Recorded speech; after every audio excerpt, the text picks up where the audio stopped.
Good afternoon, ladies and gentlemen. Welcome aboard TEDx Airlines as we head towards our beautiful destination, Muscat, Oman. Please ensure your seatbelts are fastened, your seatbacks are upright, and your tray tables are stowed. In case of an emergency, oxygen masks will drop down from the ceiling. Remember to secure your own mask before assisting others. We've all heard this announcement countless times. Remember to secure your own mask before assisting others. It makes sense, right? You can't help anyone else if you're struggling to breathe yourself. But what if it's not always as simple as that? What if sometimes helping others breathe is how we learn to breathe ourselves? And what if we could all share that oxygen together and take one collective breath? Now, I'm not saying that on your next flight you should ignore the safety precautions. Don't do that. All that I'm saying is that this idea of securing oneself before extending a hand to another may not always be the right thing to do. If I had waited to fix or secure myself before helping others, I wouldn't be standing here today. I am here because I found my healing in healing others. Oxford defines mental health as a person's condition concerning their psychological and emotional well-being. And before I elaborate, I have a question for you all. How many of you, by a quick show of hands, have ever experienced any sort of grief, anxiety, fear, or sadness? As I thought. See, mental health isn't just a buzzword being flashed in the media. It's a universal experience. Which brings me to recognize the first misconception surrounding mental illness, that it is an indication of weakness, and that individuals who experience mental health struggles lack willpower. The reality is that 241 people in this country alone die of suicide every year, and 720,000 globally. Do these individuals lack willpower? I have struggled with anxiety for a while now. I remember the panic attacks, the hyperventilating, the tremors, that feeling of helplessness. I felt like I had lost all control over myself. I was so ashamed. I felt stuck. I always thought to myself, why couldn't I just be stronger? I still remember this one moment when I was 14 years old.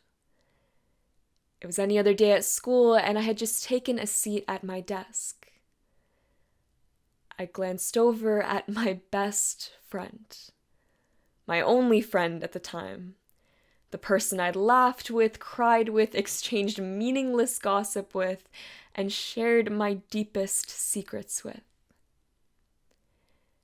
That day, something was different. I noticed these scars on her arm. That she had been cutting herself, that she had been harming herself. And in that singular moment, my entire world shifted because suddenly mental illness wasn't just something I read about, it was sitting right next to me.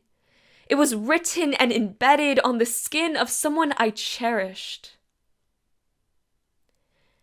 And that brings me to recognize the second myth. That mental illness is something that can be cured or something that we can just snap out of. Too many of our youth are succumbing to dangerous coping mechanisms, including self-harm and addiction. All of them are searching for this miraculous cure, and in doing so, they are risking both their physical and mental health. But this is our doing. We as a society have fed into this misconception that there is a such cure, that mental health issues are diseases that must be gotten rid of. And the third misconception surrounding mental health journeys is this idea that we must save ourselves before we begin to help others. But what does saving yourself really mean? In my experience, trying to save or fix yourself first often just materializes into self-isolation and a journey with no finish line. If I had waited until I was purely fixed or healed or saved, I would have been waiting an eternity. So now all of this begs the question: what could I or you or we as a society and as a world do about this? I'm not going to be unrealistic. I'm not going to come up here and preach to you about how we can solve the mental health crisis. But there is a difference between idealism and optimism. And I am optimistic because I have lived it. So what I can propose is 3 simple steps. The first step is interpersonal. Interpersonal action means reducing stigma through relationships, fostering open conversations like the one that we are having now, and being there for one another. Now, my first year of high school was one of the hardest times for me, because I was managing the peak of my anxiety.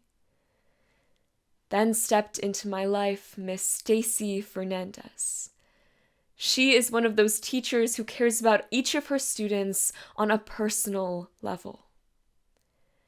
Now, my anxiety during this time had gotten to such a point that it was affecting everything in my life. It felt like this hole that I couldn't crawl out of and this cycle that I couldn't break. But it all changed when one day I was walking through the halls of my school and she stopped me in my tracks and asked me a simple question that caught me completely off guard.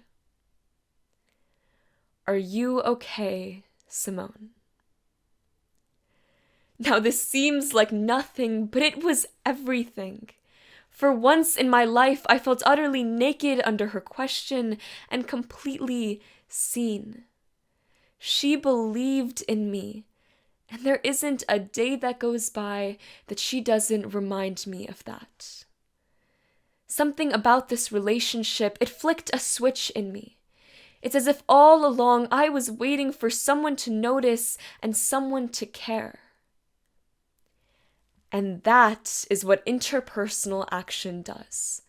I want every single person to feel the way that I did in that moment, to feel seen and feel understood. To explore open relationships in which you can become comfortable with the things that you try so hard to conceal. So thank you, Miss Stacy, for breaking my silence and healing me in ways that you may never truly know. Now, second step is community. The power of a strong community in mental health advocacy cannot be overstated. I founded a nonprofit organization to speak up for our youth by providing mental health resources and creating a community around shared experiences and vulnerability. Last September, I hosted a creative art intervention workshop. Creative art intervention is a commonly used practice in psychology that uses art and creative expression to encourage emotional processing. So what my nonprofit did was take this practice and make a collaborative workshop where we had everybody make what we call self-affirmation jars. Self-affirmation jars are when you write words of encouragement and strength from something as simple as "today is a good day" to "I am worthy of love." Anything that you would like to write on these small pieces of paper, fold them up and place in these tiny glass jars. but being in that space together created an association between community and positive affirmation and healing,